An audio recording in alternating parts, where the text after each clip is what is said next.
بسم اللہ الرحمن الرحیم۔ 9ویں سپارے کے 2 حصے ہیں۔ پہلا حصہ سورہ اعراف پر اور دوسرا حصہ سورہ انفال کے ابتدائی حصے پر مشتمل ہے۔ سورہ اعراف میں اللہ تعالیٰ نے 6 باتیں بیان فرمائی ہیں۔ بلم بن باعور کا واقعہ بیان فرمایا ہے۔ حضرت موسیٰ علیہ السلام کا تفصیلی قصہ بیان فرمایا ہے۔ عہد الست میں اللہ تعالیٰ نے ارواح سے جو خطاب کیا اور عالم انسانیت سے عالم ارواح میں جو وعدہ لیا وہ بیان فرمایا،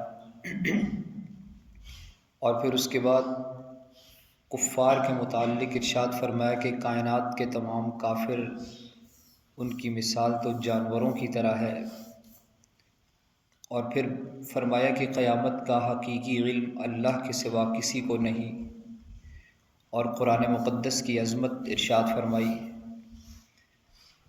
بلم بن باعور بنی اسرائیل کا بہت بڑا عبادت گزار اور مستجاب الدعوات آدمی تھا۔ فتح مصر کے بعد جب بنی اسرائیل کو قوم جبارین سے جہاد کرنے کا حکم ملا تو جبارین ڈر گئے اور بلم بن باعور کے پاس آئے اور اس سے کہنے لگے کہ تم ہمارے لیے دعا کرو۔ بلم بن باعور کے پاس اسم اعظم کا علم تھا، اور وہ جب بھی ہاتھ دعا کے لیے اٹھاتا تھا اللہ تعالیٰ اس کی دعاؤں کو قبول فرماتے تھے۔ اس نے پہلے تو اس کی مدد سے انکار کیا، لیکن جب قوم نے رشوت دی تو یہ بہک گیا اور حضرت موسیٰ علیہ السلام اور پھر بنی اسرائیل کے خلاف بددعائیہ کلمات کہنے لگا، لیکن اللہ تعالیٰ کی قدرت کے وہ کلمات خود اس کے اور اس کی قوم جبارین کے خلاف نکلے۔ اللہ تعالیٰ نے اس کی زبان کو نکال کر اور اس کو کتے کی طرح کر دیا، اور قرآن مقدس میں یہ ارشاد فرمایا فَمَثَلُهُ كَمَثَلِ الْكَلْبِ، اس کی مثال تو کتے کی طرح ہے۔ یہ واقعہ اس سے بارے میں ارشاد فرمانے کا مقصد یہ ہے کہ کوئی انسان اپنی عبادت پر تکبر نہ کرے اور اپنی نیکی پر کوئی گھمنڈ نہ کرے۔ کوئی نہیں جانتا کہ اس کا انجام کیسا ہوگا۔ نیکی کے تمام اعمال کا تعلق اختتام کے ساتھ ہے، تکمیل کے ساتھ ہے۔ کسی انسان کی ساری زندگی گناہوں میں گزری ہو، لیکن موت سے پہلے توبہ کی توفیق ہو گئی اور اس کا خاتمہ بالخیر ہو گیا تو اس کے جنتی ہونے کی ضمانت ہے، اور کسی کی ساری زندگی نیکی کے کاموں میں گزری ہو لیکن موت سے پہلے اس سے کوئی ایسے گناہ سرزد ہوئے اور اس کا خاتمہ بالخیر نہ ہوا، خاتمہ بالسوء ہوا، خاتمہ بالشر ہو گیا، تو یہ اس کی بربادی کے لیے یہی کافی ہے۔ 9ویں سپارے کا دوسرا حصہ سورہ انفال پر مشتمل ہے۔ سورہ انفال میں اللہ تعالیٰ نے 3 باتیں ارشاد فرمائی ہیں۔ پہلی بات غزوہ بدر اور مال غنیمت کا حکم ارشاد فرمایا، اور ایمان والوں کی 5 صفات ارشاد فرمائی۔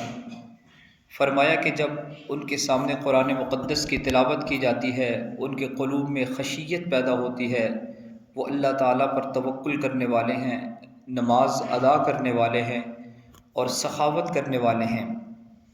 اور پھر 6 بار ایمان والوں سے خطاب کیا۔ فرمایا کہ اے ایمان والو، میدان جنگ میں کفار کے مقابلے سے پیٹھ نہ پھیرنا۔ فرمایا کہ اے ایمان والو، اللہ اور اس کے رسول کی اطاعت کرو۔ فرمایا کہ اے ایمان والو، اللہ اور اللہ کے رسول جب کسی کام کے لیے بلائیں تو ان کا حکم قبول کرو۔ اے اہل ایمان، نہ اللہ اور اللہ کے رسول سے خیانت کرو اور نہ ہی اپنی امانتوں میں خیانت کرو۔ اے اہل ایمان، تم اللہ سے ڈرو گے تو اللہ تعالیٰ تمہیں ممتاز کر دے گا اور تمہارے گناہوں کو معاف کر دے گا۔ اے ایمان والو، دشمن سے مقابلہ ہو تو ثابت قدم رہو اور اللہ تعالیٰ کو یاد کرو۔ یاد رکھنا عبادت کی تمام تھکاوٹیں اتر جائیں گی، لیکن نامہ اعمال میں اس کا اجر ہمیشہ باقی رہے گا۔ اس لیے ہمیں اللہ کی عبادت میں اللہ اور اللہ کے رسول کی ارشاد فرمائے ہوئے احکامات میں اپنے وجود کو، اپنے جسم کو خوب تھکانا چاہیے۔ ایمان والوں کو چاہیے کہ نیکی کر کے تھکیں اور تھک تھک کر نیکی کریں۔ پچھلے رمضان میں ہم نے جو عبادتیں کی تھیں، آج ان کی تکلیف اور تھکاوٹ یاد نہیں، لیکن نامہ اعمال میں ان کا اجر موجود ہے۔ اور جب کبھی طبیعت میں سستی آنے لگے تو قرآن کے یہ 2 الفاظ اپنے آپ کو یاد کراؤ کہ ایام معدودات، یہ چند گنتی کے دن ہیں۔ اپنے آپ کو تھکائیے اللہ کی عبادت میں کھڑے ہو کر۔ اور سورہ انفال کے ابتدائی حصے میں پہلے رکوع میں اللہ تعالیٰ نے ارشاد فرمایا کہ اللہ تعالیٰ کی مدد ایمان والوں کے ساتھ ہے۔ تم اللہ تعالیٰ کے لیے نکلو، اللہ پر توکل کر کے نکلو، اللہ پر ایمان کامل کر کے نکلو، اللہ پر یقین رکھو۔ اللہ تعالیٰ ضرور غیب سے تمہاری مدد کرے گا اور تمہاری مدد کو آئے گا، فرشتوں کو تمہارے ساتھ کھڑا کرے گا۔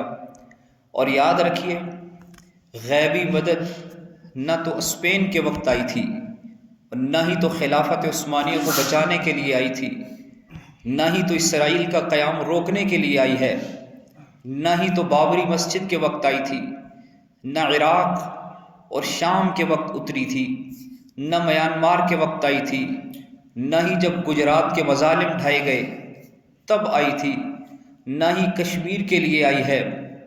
پھر بھی گھروں اور مسجدوں میں بیٹھ کر غیبی مدد کی صدائیں بلند کرنا کہ غیبی مدد کب آئی، اللہ نے اس سپارے کے سورہ انفال کے پہلے رکوع میں بتایا۔ غیبی مدد اس وقت اتری تھی جب جنگ بدر میں 313 1000 سے ٹکرا گئے تھے۔ غیبی مدد اس وقت اتری تھی جب جنگ خندق میں اللہ کے محبوب رسول کریم صلی اللہ علیہ وسلم پیٹ پر 2 پتھر باندھے اور خود خندق کھودنے کے لیے میدان جنگ میں اترے تھے۔ غیبی مدد احد کی گھاٹیوں میں آئی تھی۔ غیبی مدد افغانستان میں آئی تھی کہ جب بھوکے اور پیاسے مسلمان بے سر و سامانی کے عالم میں میدان جنگ میں اترے تھے اور دنیا کی سب سے سپر پاور سے ٹکرا گئے تھے۔ دنیا کا قیمتی لباس پہن کر، مال و زر جمع کر کے، لگژری ایئر کنڈیشن گاڑیوں میں بیٹھ کر، جھک جھک کر لوگوں کے ہاتھ چومنے کی خواہشات لے کر، لوگوں کی واہ واہ کی خواہشات لے کر، مسجدوں میں نرم و گداز قالینوں پہ بیٹھ کر، ممبروں پر بیٹھ کر بد دعائیں کرنے سے غیبی مدد کے منتظر رہنا، یہ ایک خواب ہے، یہ ایک خواب غفلت ہے جو کبھی شرمندہ تعبیر نہیں ہو سکتا۔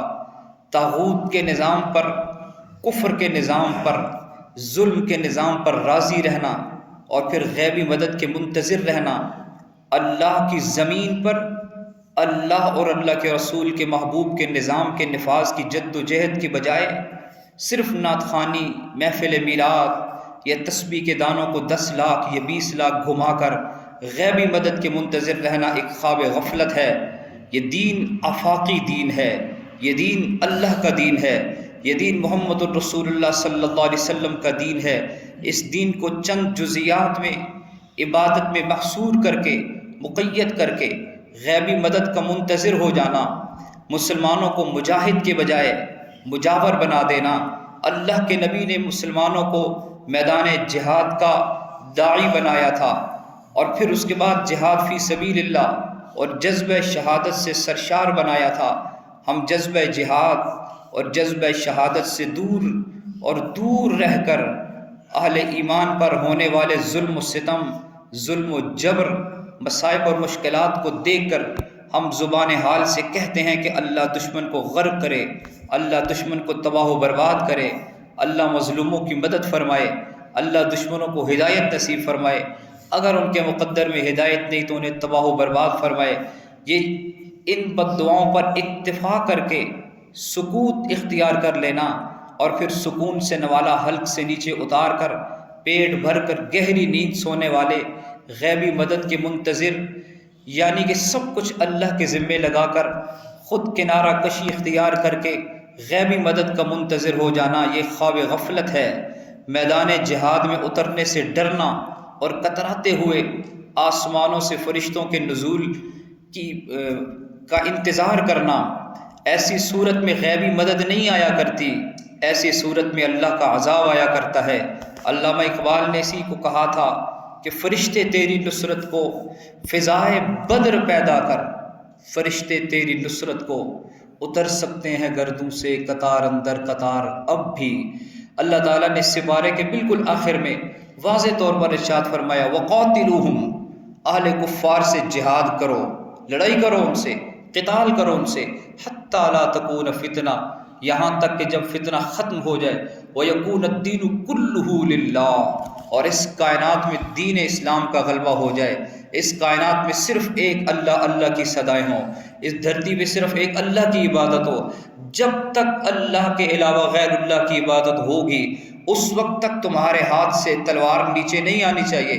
اور پھر آخر میں اللہ تعالیٰ نے بالکل آخری آیت میں واضح طور پر ارشاد فرمایا کہ اگر تم اللہ پر توکل کر کے میدان عمل میں اترو گے تو پھر تمہاری مدد کے لیے اللہ اترے گا۔ اللہ مولاکم، اللہ تمہارا مددگار ہے، اللہ تعالیٰ تو تمہارا مولا ہے۔ نعم المولا، کیا بہترین مولا ہے، ونعم النصیر، کیا ہی بہترین مدد کرنے والا ہے۔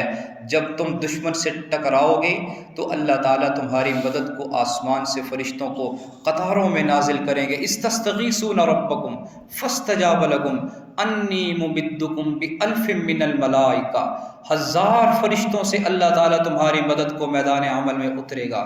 اللہ تعالیٰ سمجھنے اور عمل کرنے کی توفیق عطا فرمائے۔